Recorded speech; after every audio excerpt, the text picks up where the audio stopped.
because it's not a thankful or a joyful action.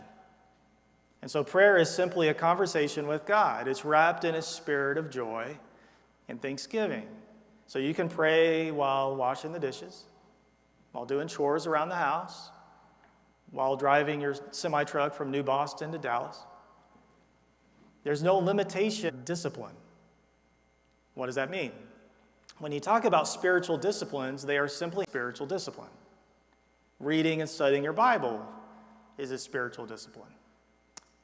Being at church is a spiritual discipline, and so is prayer. And just like the word implies, disciplines are things we do because we know we need to do them. Okay?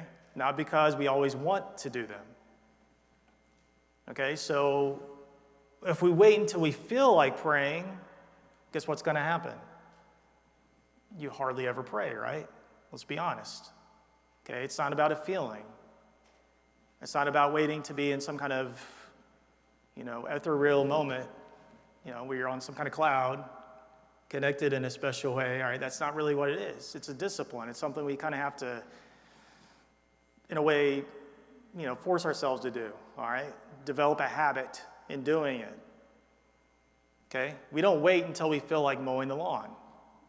We do it because it needs to be done. Okay, there's not always this sense of, yay, I get to be disciplined in my prayer life today. All right, so it's not always like that. Sometimes it is, but not always. And it's something we should do, however, and the Bible commands us to. And so prayer, by definition, is simply communing and connecting with God. And it's, by the way, it's not always talking with God. Sometimes it's closed eyes, open eyes. You can pray while exercising. There's no designated posture for prayer in the Bible.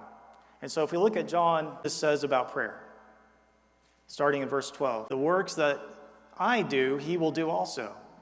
And greater works than these he will do, because I go to my Father. Son, if you ask anything in my name, I will do it.